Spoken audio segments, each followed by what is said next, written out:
2005년 4월 북녘 남포시에서는 102명의 사람들이 한꺼번에 체포되어 비밀리에 처형되거나 요독 수용소에 강제 수용된 사건이 있었습니다. 그들은 바로 남한에서 송출하는 라디오 복음방송만 듣고 예수를 알게 되고 믿게 된 평안남도 남포시에 있던 성도들이었습니다.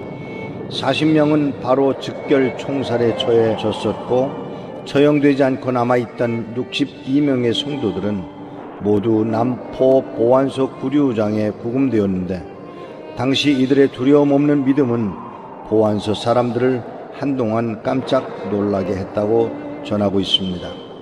낮 12시가 되면 정오를 알리는 사이렌이 남포시 전체에 울리는데 이때 감방에 있던 이들은 늘 그렇게 해온 것인 양 모두 일제히 일어나 큰 목소리로 주님이 가르쳐 주신 기도로 기도했다고 합니다. 처음에는 보안 요원들이 소총으로 그들을 피투성이가 되도록 두드려 팼지만 무엇으로도 이 기도를 막을 수 없었다는 소식이 이곳 남한에 있는 모든 성도들에게도 알려졌습니다. 이 사건은 북녘에서 복음이 순수한 방송 청취만으로도 전해질 수 있음을 보여주었을 뿐 아니라 외부와 단절된 북녘 사람들에게는 하나님의 말씀이 마치 폭탄과 같은 위력을 지녔음을 보여준 실제적인 증거이기도 합니다. 그리고 여호수아 군대가 나팔 소리에 맞추어 함성을 지를 때 여리고성이 안으로 무너진 것처럼 북녘의 성도들이 이 라디오 방송을 듣고 주님이 가르쳐준 기도로 기도하는 그 함성 소리가 지금도 우리의 귀에 들리는 듯 합니다.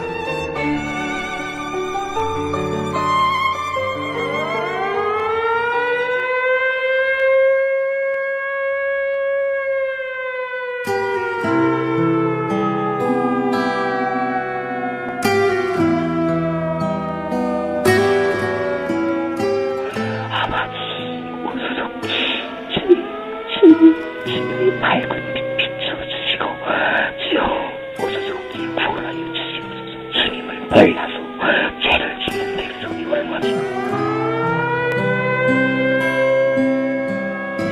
기운을 받으시며 나라의 것이나 뜻이 않으시고 땅을 주시고 나를 허락하시고 주시고 주여 우리에게 죄 진자 사의 증오까지 우리 죄를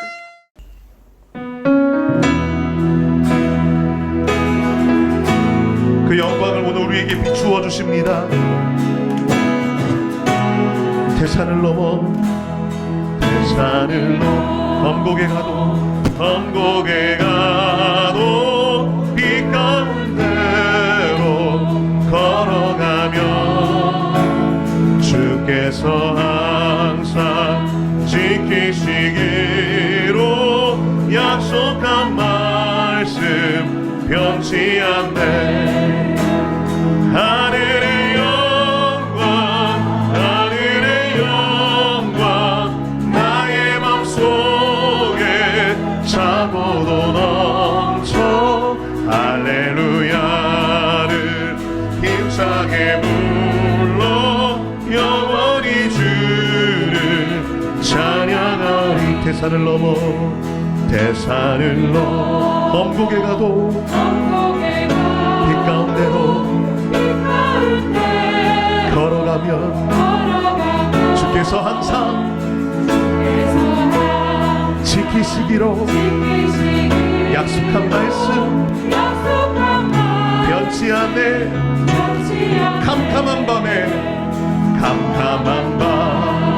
다닐지라도 주께서 나의 길 되시고 나에게 밝은 빛이 되시니 길 잃어버릴 염려 없네.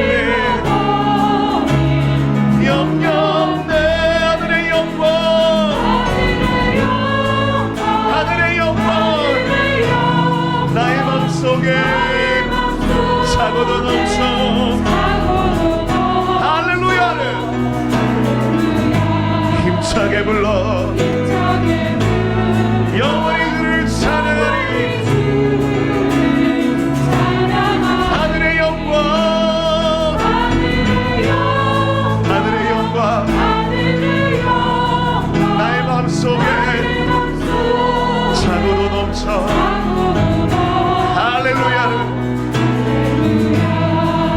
힘차게 불러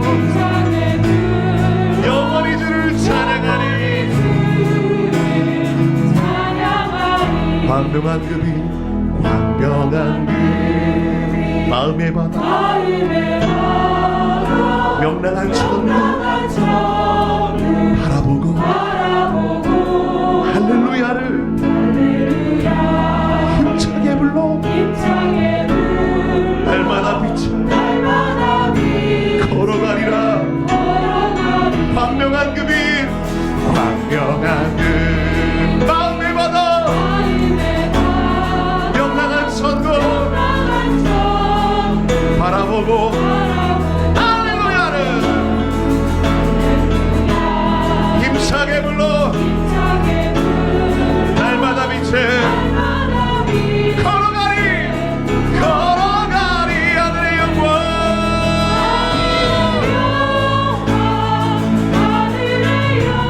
나의 맘속에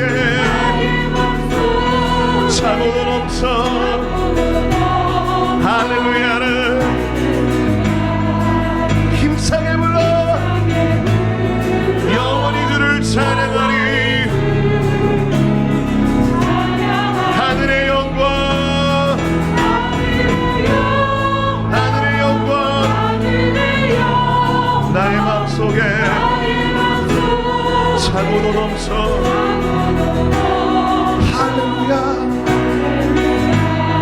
힘차게 불러 영원히 주를 찬양하리 할렐루야를 할렐루야 힘차게 불러 영원히 주를 찬양하리 찬양하리 할렐루야를 할렐루야 힘차게 불러 영원히 주를 찬양하리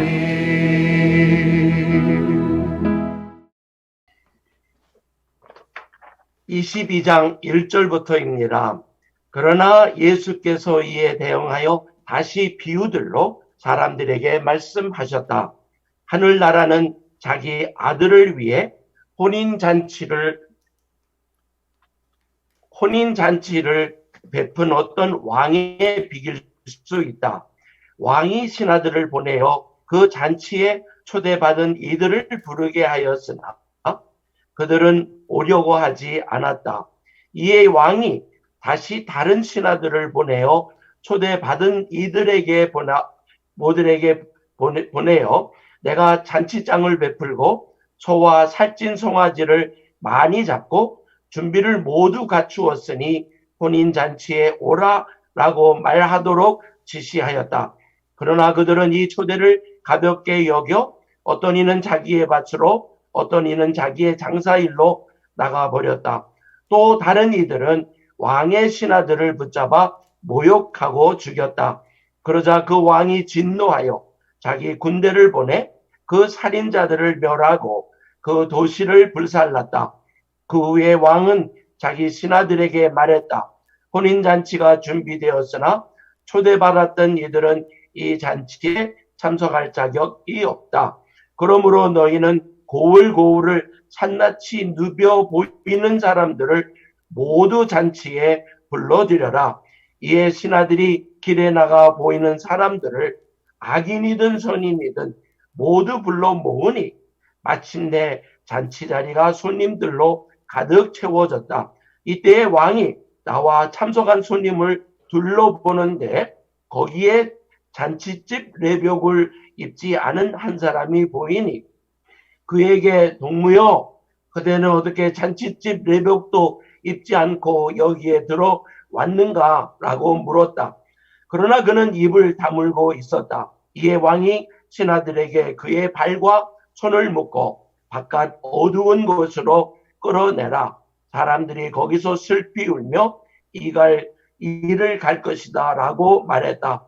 사실 부름받은 사람은 많으나 가려 뽑힌 사람은 적다. 함께 기도하겠습니다. 좋으신 아버지 하나님, 저희들로 이렇게 모이게 하시고 또 이 방송을 들으며 하나님 앞에 나와 예배할 수 있도록 주님 허락하여 주시니 감사합니다. 주여, 오늘 이 시간에 주님의 그 뜻을 따라 예배하오니 주여 친히 말씀하여 주셔서 주님께서 하셨던 그 비유를 저희들이 들을 때 하나님의 마음을 조금이나마 알고 또 따라갈 수 있도록 하나님의 영으로 저희들을 주관하여 주시옵소서.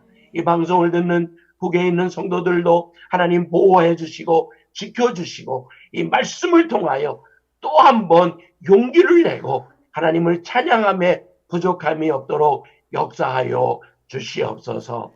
주님을 높이며 감사하며 예수 그리스도 이름으로 기도합니다. 아멘. 오늘 여러분과 함께 하나님의 말씀을 같이 공부하고자 하는 생각하고자 하는 이 말씀은 사실 우리가 너무나도 잘 알고 있는 하나님의 말씀입니다.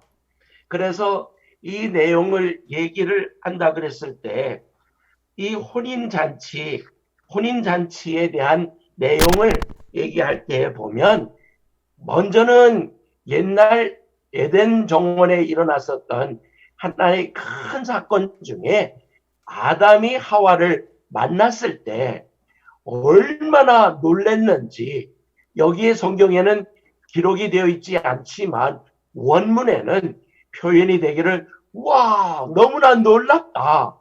이는 내 뼈 중에 뼈요 살 중에 살이라 이것을 남자에게 취하였은즉 여자라 칭하리라 라고 그 아담이 하와를 만나는 그 극적인 장면을 우리에게 보여줍니다. 또 여러분이 아시듯이 아브라함의 아들 이삭이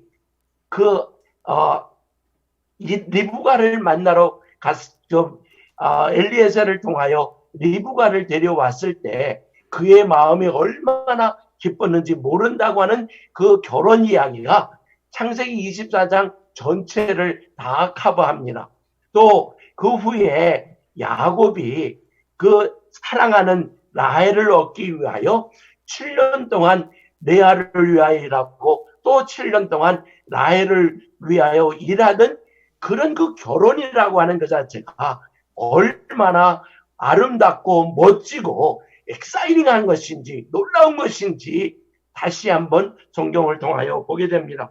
그것만이 아니라 예수님이 처음 베푸신 그 기적이 요한복음에 의하면 가나에서 혼인잔치에 일어났다고 하면서 혼인잔치가 얼마나 큰 의미인지를 우리에게 보여주십니다. 그 후에 바울을 통하여 말씀하시기를 교회는 신랑이요, 신부요, 예수님은 신랑이다 라고 하는 그 부분을 보여주시면서 그 요한을 통하여 그 새 예루살렘에 있을 어린 양의 혼인잔치 곧 천국의 이야기를 우리에게 보여주었습니다.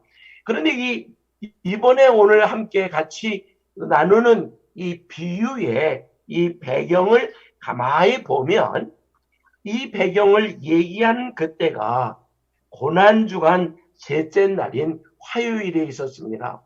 주일에는 예수님께서 예루살렘 그 성을 향하여 들어올 때에 그 예루살렘에 있는 모든 사람들이 다윗의 왕이여 호산나 우리를 구원하시옵소서 라고 외치며 예루살렘 성 전체가 오신 예수를 찬양하는 그 장면, 그리고 그 다음에 성전을 청소한 그 장면, 그러는 것 중에 그 화요일 날은 예수님께서 그 병든 자를 고쳐주시는 그 사건 속에 유대 종교자들이 묻습니다. 이 두 아들의 이 종교자들이 종교 지도자들이 물어보기를 당신이 무슨 권세를 가지고 이런 일을 합니까? 또 어떻게 온 백성들로 메시아라고 하는 그 말을 들을 수 있습니까? 라고 얘기했을 때 예수님이 세 가지의 비유를 듭니다.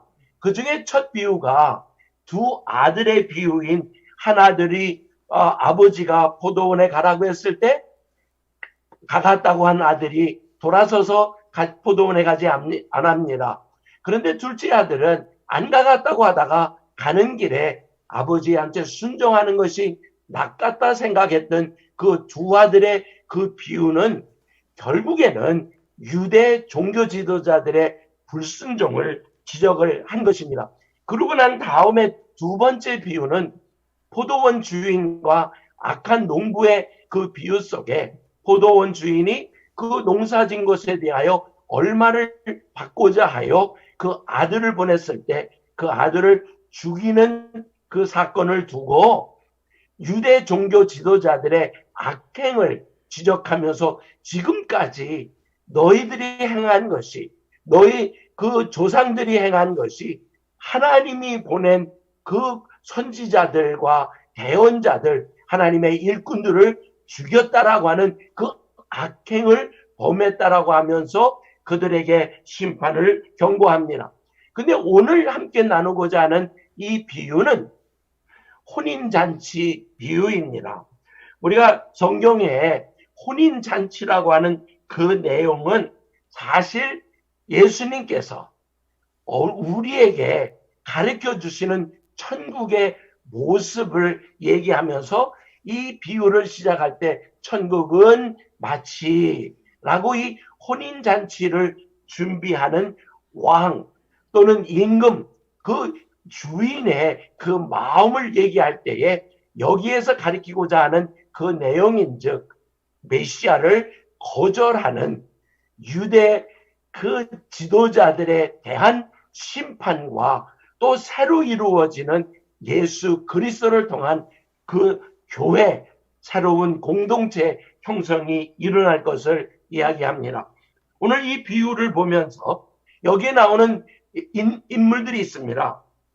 이 비유에 혼인잔치 그러면 우리는 성경적으로 볼 때에 모든 동네 사람들을 다 초청을 하는 것이 원칙이었습니다. 마치 그 야곱 결혼식에 그 라반이 온 동네 사람들을 초청했습니다. 그러면서 그 다음에 그 대개 이 결혼식은 적어도 7일, 어떤 데는 14일의 그 긴 시간 동안 멀리 있는 그 친척들이 다 함께 모여 서로 기뻐하고 즐거워하며 상대들, 특히 서로 새로 결혼하는 신랑과 신부 그리고 그 가정을 축복을 해주는 결혼식이었습니다. 그래서 유대인들의 습관 가운데 보면 결혼식에 갈 때 두 입만 가지고 가면 된다. 한 입은 결혼식 그 잔치에 펼쳐진 음식을 먹을 수 있는 입, 그리고 두 번째는 그들에게 축복해 줄 수 있는 입, 이 두 입만 있으면 결혼에 갈 자격이 있다라고 이렇게들 얘기합니다. 그러면서 이 결혼식이 가져다 주는 것은 온 백성들로 또 장로들로 증인이 돼요. 하나님 앞에 이들이 결혼합니다라고 하나님으로부터 윤호를 받는 그러한 일을 그들이 감당합니다. 그래서 여기에 나타난 그 인물들이 있습니다. 첫째는 왕입니다. 그 다음에 그 혼인할 아들입니다. 임금의 왕, 그 아들이 있고, 그 다음에 종들 또는 군대라 표현되기도 하고 신하로 표현되어 있고 사관으로 표현되어 있는 그 일꾼들입니다. 그러고 나서 청함을 받은 자들이 있고 그 길가에 있는 자들이 있습니다. 그러면서 마지막에 성경에 툭 하나 집어넣으면서 이 비유에 아주 멋진 색깔을 펼치는 것이 하나 있다고 하면 예복을 입지 않은 자의 이야기입니다. 그래서 이들을 이제 왕이 신하를 동원해서 가서 이 청한 자를 데려오라 라고 했을 때 그 청한 자들의 그 반응이 오기를 싫어했고 또 그 청한 자들의 그 모습을 돌아보지도 아니하고 자기 밭으로 갔다라고 얘기를 합니다. 또 상업을 하는 사람은 상업을 하는 것으로 갔다고 이렇게 얘기를 합니다. 그런데 누가복음은 그거보다 조금 더 구체적으로 얘기하기를 나는 쏟아서 결례를 샀으니 시험하러 가니 나를 양해해달라. 나를 좀 너무 가려고 하지 말고 나를 데려가려고 그러지 말고 나 좀 봐달라. 이런 얘기를 하고 나는 장가 들었으니 그 결혼식에 가지 못하겠노라. 이렇게 얘기했습니다. 그런데 마태복음 22장에 또 하나 나오는 내용이 있는데 거기에 이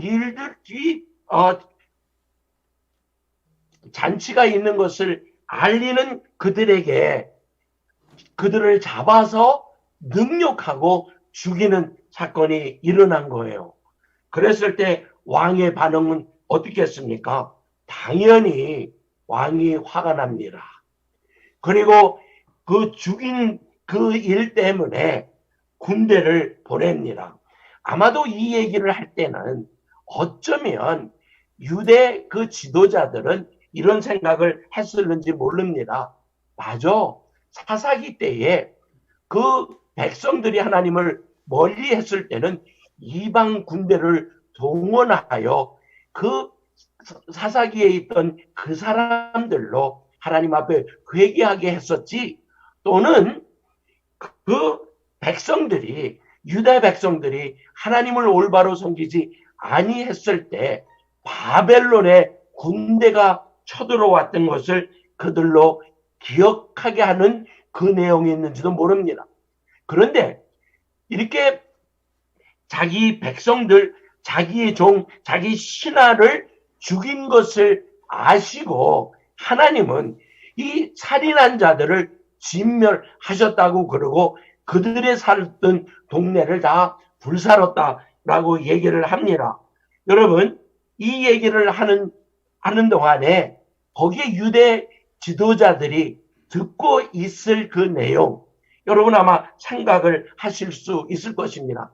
그런데요, 임금님이 그 자리에서 그것으로 끝나고 그래 그만둬, 이 결혼 잔치 안 할 거야 하고 돌아선 것이 아니라 그 종들에게 자 이제 가서 이 동네로 가가지고 그 사람들을 불러 모으라. 그 사람들이 어떤 이 왕이 얘기합니다. 혼인잔치가 이미 준비가 되어 있는데 초대받았던 이들이 이 자리에 참석하지를 않았으니 그들은 자격이 없다.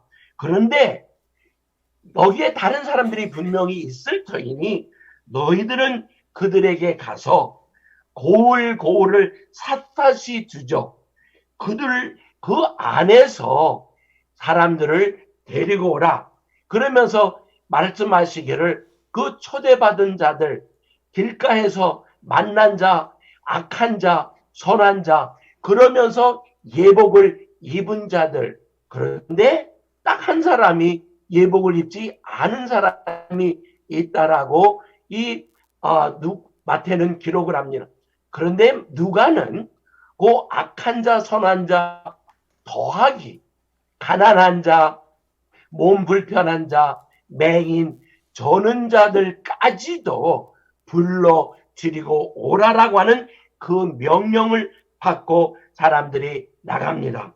그런데 그때 나갔을 때 나가서 모두 불러 모아 그 사람들이 가득 차여 있는 그 상황이 되었습니다.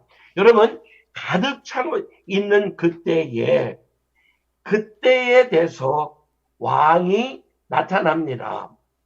근데 왕이 나타났을 때 이 유대인의 그 풍습에 보면 흔히 이 잔치를 베풀게 해놓고 사람들이 어느 정도 여유가 있어질 때 어떤 면에서 보면 이 잔치가 본격화될 때쯤에서 그 주인이 이 잔치에 나타나는데 여기에서도 왕 역시 그런 상황이 되었습니다.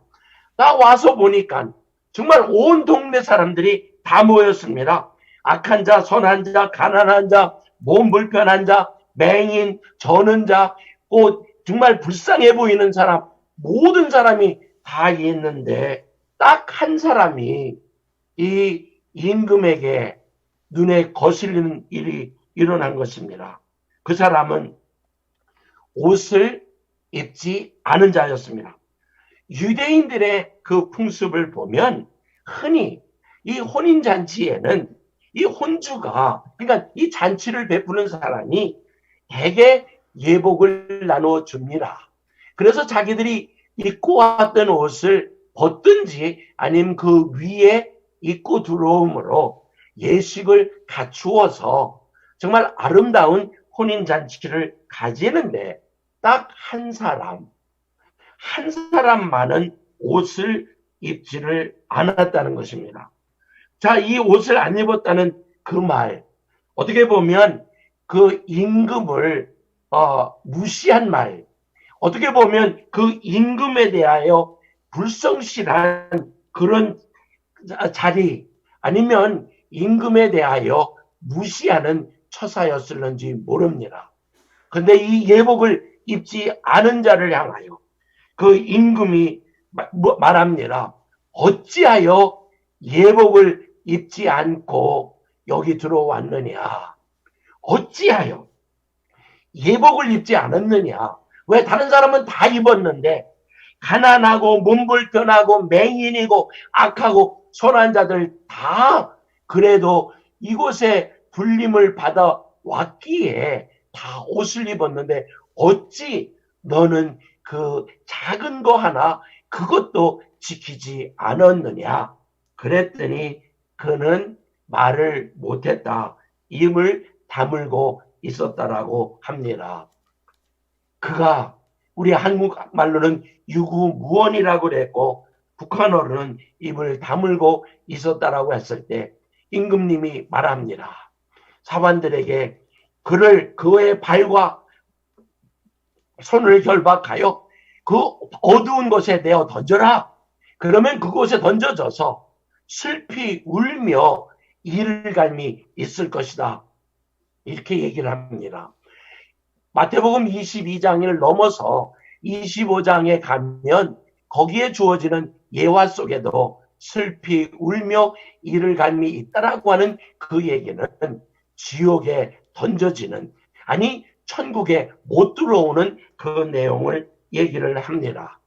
오늘 이것이 예수님께서 하셨던 그 비유입니다. 그런데 이 비유를 가지고서 오늘 거기서 끝나지 말고 이 비유의 그 다른 의미는 무엇일까?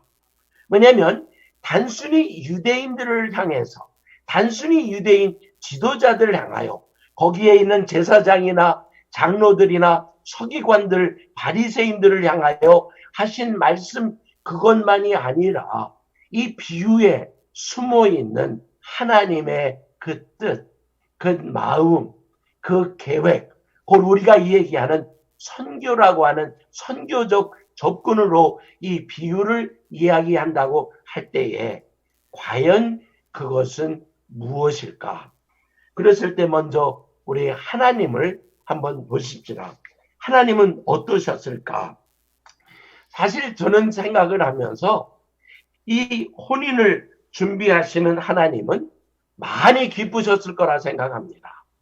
왜냐하면 아들 예수를 결혼시킨다라고 하는 그 차원에는 이제 잃었던 그 여자를 다시 신랑으로 맞이는 그 에덴 정원에서 있었던 정말 기쁨을 얘기하던 그 혼인 잔치의 회복이라고 하는 하나님의 지금까지 계획하셨던 그 혼인, 에덴 동산에서 그들이 죄를 지었을 때 그 아담과 하와를 내보내시면서 약속하셨던 그 한마디, 여자의 후손이 내 머리를 상하게 할 것이다 라고 하며 그 에덴 동산 천국의 모형이었던 그곳으로 그들을 회복시키시는 그 자리, 혼인잔치의 자리,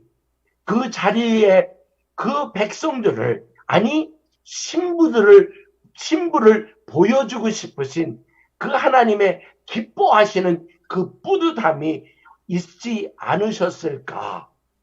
그런데 그 다음에는요, 하나님이 많은 슬픈 일을 당하십니다. 첫째는 청하였는데 오지 않을 것만이 아니라 보낸 자들을 죽여버립니다. 하나님의 마음을 전혀 생각도 안 합니다.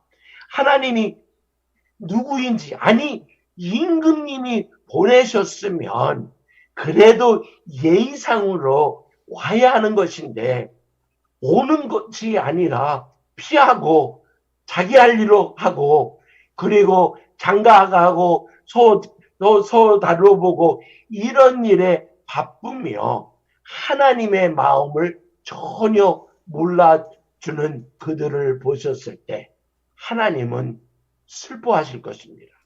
굉장히 슬프셨을 거예요. 더 슬퍼하셨던 것은 보낸 자들을 죽인 자들, 그 죽인 자들을 향한 심판을 하셔야 하는 공의의 하나님은 군대를 보내셔야 하는 그 상황. 그래서 군대가 보내져서 다 죽이고 다 그 있는 그들의 동네를 불살르게 하면서 하나님의 백성의 존재를 잃어버리게 하는 그때 하나님의 마음은 어떠셨을까? 그것만이 아니라 그 다음에 하나님이 또 한 번 기대를 하셨을 것 같습니다. 무슨 기대냐?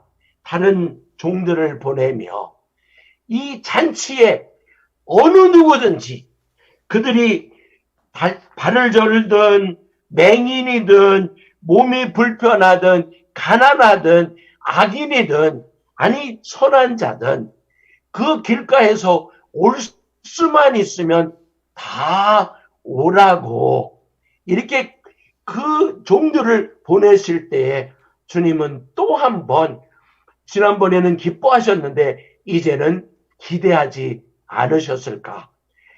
그들이 돌아올 때까지 하나님은 기다리면서 문 밖에 내가 문을 두들기겠다라고 하시는 그것처럼 기다리시는 그 하나님의 모습, 더군다나 가득 차 있는 그 소리를 듣고 이제 그 잔치를 주관하시며 나오시는 그 예수님의 그 모습, 얼마나 큰 기대를 하셨을까요?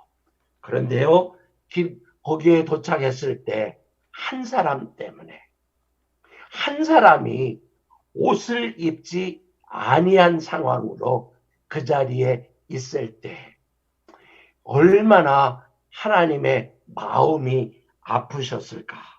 더군다나 이때 왕이 하셨던 그 말씀, 수족을 결박하여 바깥 어둠에 내어 던지라.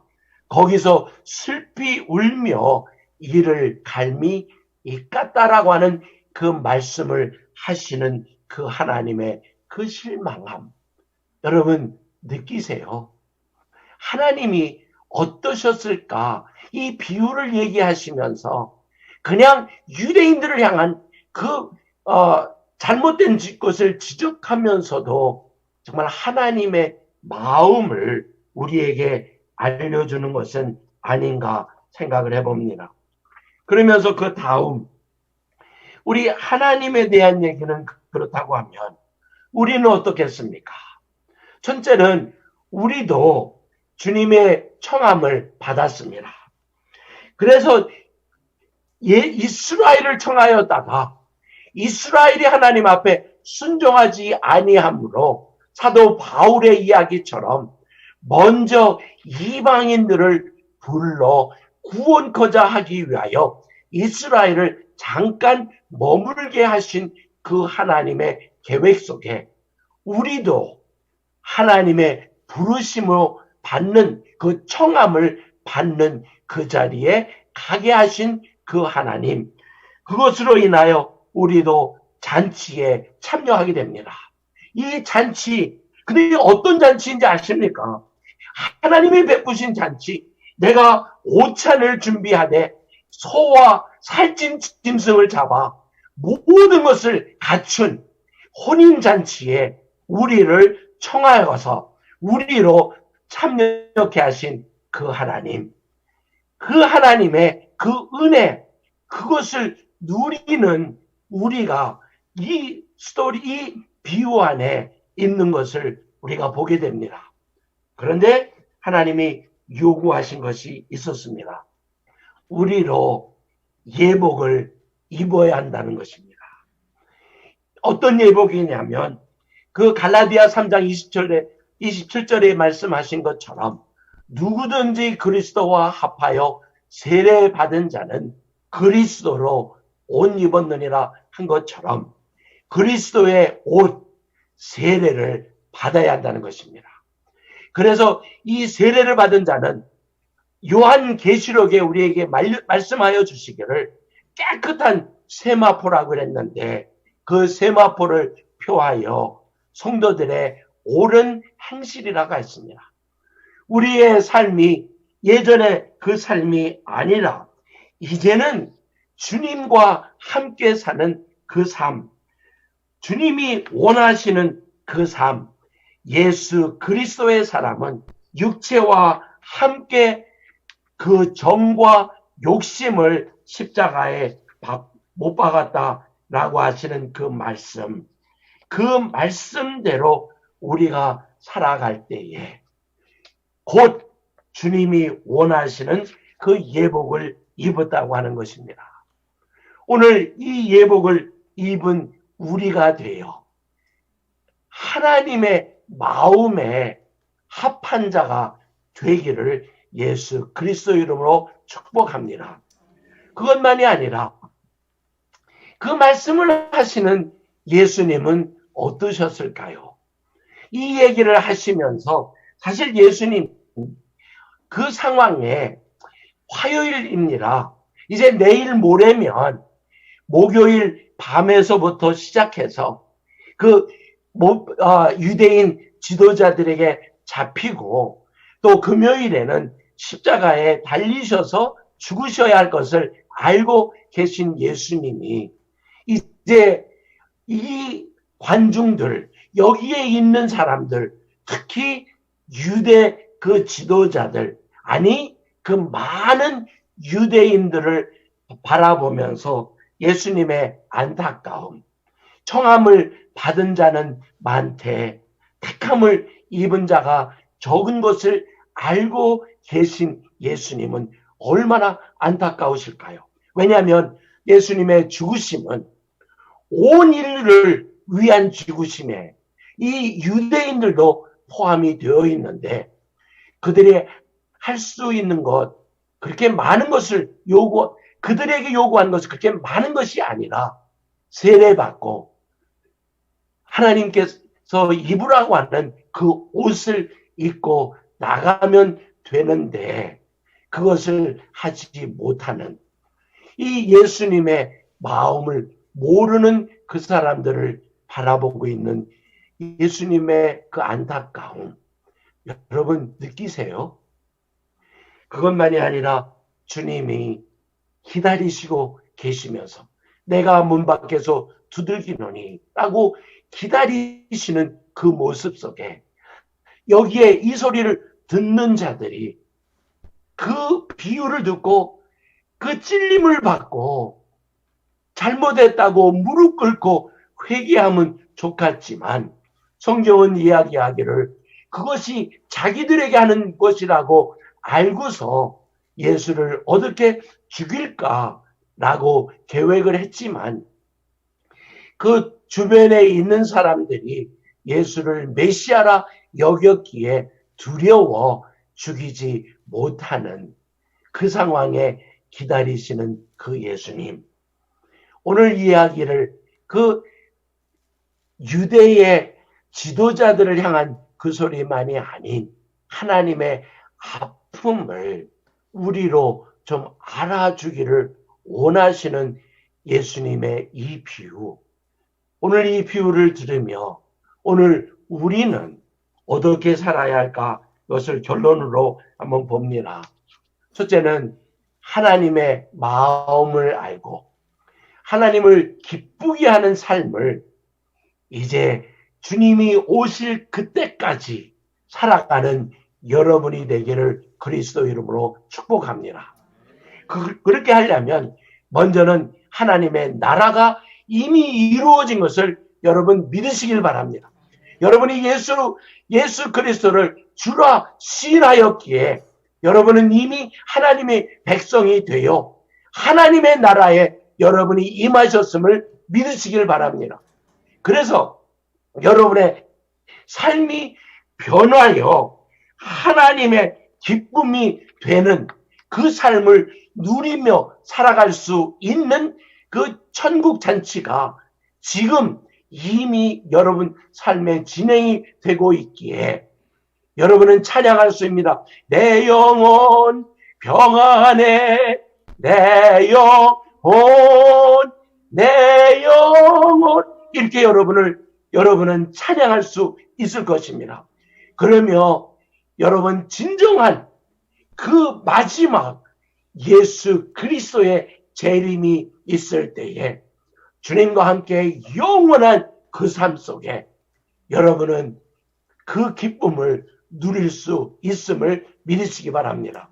그러나 혹시 여러분들 가운데에 아직도 예수 그리스도를 모르고 있는 분들이 이 방송을 듣고 있다면 여러분 삶 속에 예수 그리스도를 영접할 수 있기를 바랍니다.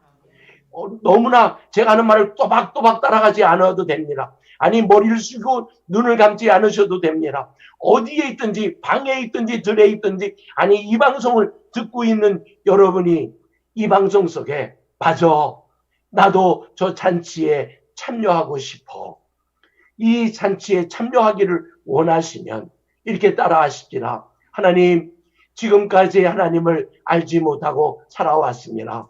하나님이 나를 구원하기 위하여 예수 그리스도를 보내어 주셔서 그가 나의 모든 죄를 짊어지고 십자가의 죽으심으로 인하여 구원의 길에 이르도록 나를 불러주심을 이 시간에 믿습니다. 하나님께서 보내신 예수 그리스도를 믿으며 성령을 믿으며 성령의 뜻대로 살아가겠사오니 제 안에 성령으로 주님을 주라 고백한 그 삶을 이제부터 영원히 주님의 원하시는 삶을 살아가겠습니다. 이 모든 것을 나를 구원하여 주신 예수 그리스도의 이름으로 기도합니다. 아멘. 오늘 이 기도를 제가 한 말을 또박또박 따라가지 않더라도 여러분의 마음속에 하는 말이 맞아 그 말대로 믿어라고 아멘 하는 순간 하나님께서 여러분을 구원하여 주실 것을 믿습니다. 이미 이렇게 구원을 받은 자, 아니 오늘 예수를 주라 고백한 여러분은 앞으로 어떻게 살아가기를 주님이 원하시냐면 성령의 열매를 맺기를 원하십니다. 그 성령의 열매는 사랑과 희락과 화평과 오래 참음과 자비와 양성과 충성과 온유와 절제니 이 같은 것을 금지할 법이 없느니라. 그 다음에 말이요. 그리스도 예수의 사람들은 곧 이 방송을 듣는 여러분, 예수를 주라 시인한 여러분들은 육체와 함께 그 모든 정욕과 욕심을 십자가에 못 박았느니라. 그렇게 고백하셨기에 이제는 여러분의 삶이 예수 그리스도 안에서 열매 맺는 그 자리에 갈 수 있도록 하나님이 이끌어 가실 것입니다. 오늘 이 말씀을 생각하며 하나님 여태까지는 정말 예복을 입지 못하고 살아가는 자와 같이 부족한 삶을 살아왔습니다. 하나님 이 시간에 회개하며 나오니 다시 한번 제가 입은 예복을 올바로 입고 주님을 섬기겠습니다. 이렇게 고백하고 나가고 오늘 처음으로 이 예복을 입은 자들에게는 하나님 이제부터 입은 예복을 가지고 천국의 삶을 살아가겠습니다. 이렇게 입으로 고백하며 이 시간에 하나님 앞에 나가 우리 기도하며 나가겠습니다.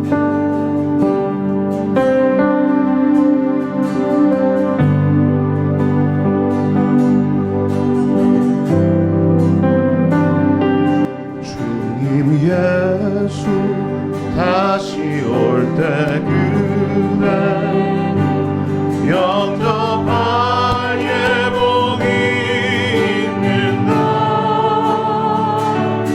그대 몸은 거룩한 곳 성전에 들어갈 준비가 됐는가 모든 죄에 더러워진 모든 죄에 더러워진 예복을 주 앞에 지금 다 벗어서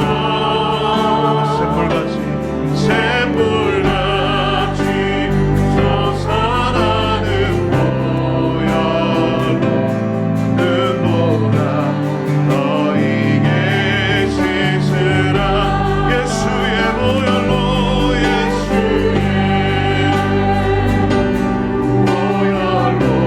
그대는 씻겨 있는가 그대는 씻겨 있는가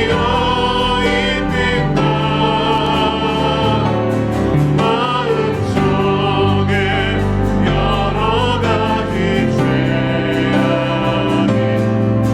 깨끗이 씻겨 있는가 예수의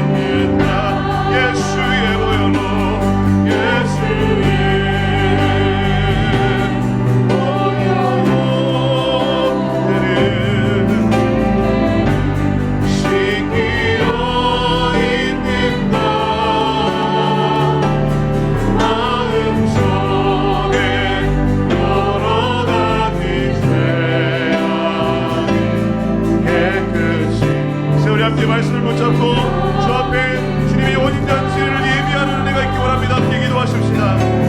오 하나님 주의 말씀 앞에 기대하셨으나 실망하실 수밖에 없었던 예복을 준비하지 못한 하나님 어리석은 자와 같지 않기를 주님 원합니다. 주여 하나님 나만의 뜻이 북한의 뜻이 주 그리스도의 심으로 혼인잔치에 축성되는 아버지 하나님 은혜를 준비되어지기 원합니다. 예수의 보혈로 우리를 씻어주시옵소서. 예수의 보혈로 우리를 씻어주시옵소서. 예수의 이름을 의지하여 나오는 자마다 당신의 신부로 받아주시고 오 하나님 우리에게 주시는 놀라운 은혜와 긍휼을 찬양합니다. 오 주님 주님을 찬양합니다. 오 하나님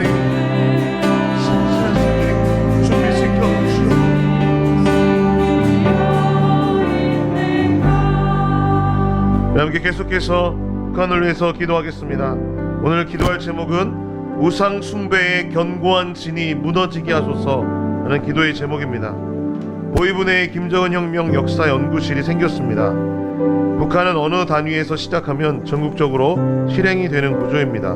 보통은 군대나 보이부가 시발점이 되는데 충성 경쟁 사회이다 보니 먼저 하는 단위가 충성심이 좋은 것으로 생각합니다. 1973년 수령이 생존한 상태에서 김정일의 초상화를 거둔 문제가 대두됐을 때도 군대가 먼저 움직여서 전체가 다 걸게 됐습니다. 탈북민 심주일 목사가 전하는 최근 북한 동향입니다. 조직적으로 행해지는 북한 우상 숭배의 견고한 진이 무너지기를 주여 함께 기도하겠습니다. 함께 주님의 이름 크게 한번 부르고 기도하시겠습니다. 주여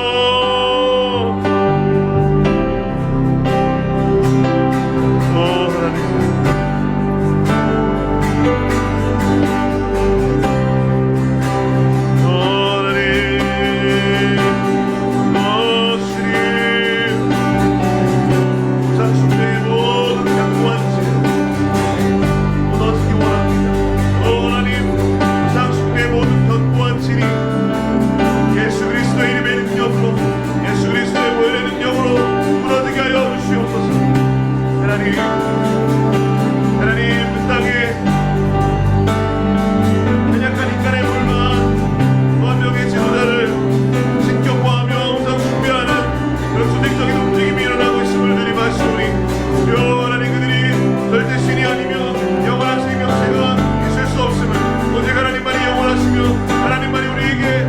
가상적 생명이 아닌 그 아버지 영원한 하나님 참생명 참생수를 주시는 분이 있음을 고백하며 주 앞에 돌아오는 이들이 많아지게 하여 주시옵소서.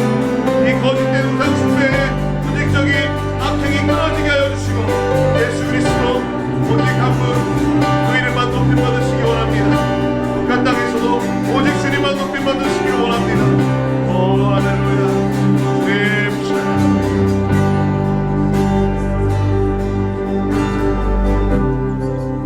우리 함께 기도문을 읽음으로 합심하여 기도하겠습니다. 그러므로 너희는 죄가 너희 죽을 몸을 지배하지 못하게 하여 몸의 사역에 순종하지 말고 또한 너희 직제를 불의의 무기로 죄에게 내주지 말고 오직 너희 자신을 죽은 자 가운데서 다시 살아난 자 같이 하나님께 드리며 너희 지체를 의의 무기로 하나님께 드리라.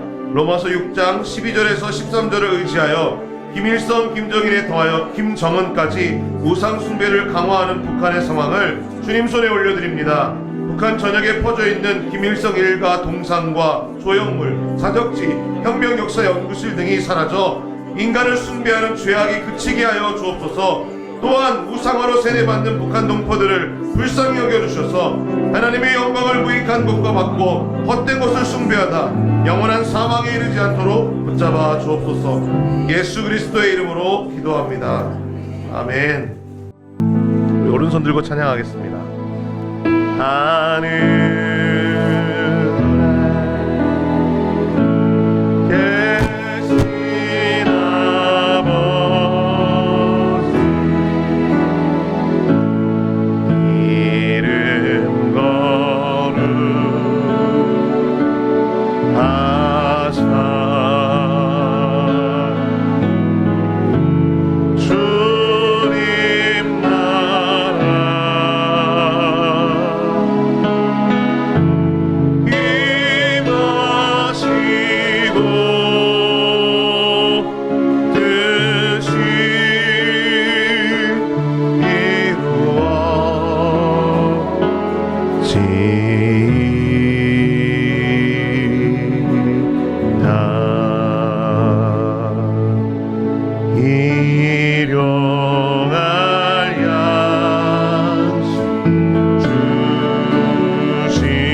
모퉁이돌 선교회는 1985년 복음이 제한되어 있는 북한과 중국 및 몽골 등지에 성경을 배달하면서 시작되었습니다. 모퉁이돌 선교회는 평양으로 예루살렘까지 라는 모토로 지금까지 북한, 중국, 소수민족, 중동 및 아랍, 그리고 예루살렘까지 하나님의 잃은 양을 찾아 위로하고 예수 그리스도의 제자를 삼아 성령 안에서 더불어 사역해 오고 있습니다. 모퉁이돌 선교회는 성경 배달, 신학교 배달, 선교사 배달, 교회 배달, 부재 배달 등의 사역을 중심으로 지금까지 하나님께서 명령하신 사역들을 감당해 오고 있습니다. 또한 복음으로 통일을 이루실 하나님의 명령에 순종하여 통일 준비 사역에 박차를 가하였으며 지금까지 그 말씀에 순종하여 한국교회 및 세계교회와 연합하고 있습니다. 모퉁이돌 선교회는 다양한 모습으로 섬기기 원하는 동역자들과 더불어 사역합니다. 먼저 동역하기 원하는 모든 분들께 매월 발행되는 카타콤 소식지와 기도 편지를 보내드립니다. 또 동참할 수 있는 사역은 다음과 같습니다. 매일, 매주, 매월 전 회원 기도 모임을 통해 기도하는 사역에 동참할 수 있습니다. 우편물 발송, 전화, 타이핑, 편집 등 다양한 은사에 따라 동역할 수 있습니다. 선교 컨퍼런스, 선교 훈련 등을 통해서도 하나님 나라를 이뤄가는 사역에 참여할 수 있습니다. 성경 배달, 선교지 방문 등 직접적인 선교 사역에도 참여할 수 있습니다. 또한 성경 배달을 비롯한 5가지 배달 사역에 헌금을 통해 참여할 수 있습니다. 이러한 협력을 통해 놀라운 일을 행하실 하나님을 기대하며 동역자님을 초청합니다. 평양으로 예루살렘까지 모퉁이돌 선교회는 선교적 삶을 살아가는 여러분과 더불어 사역합니다.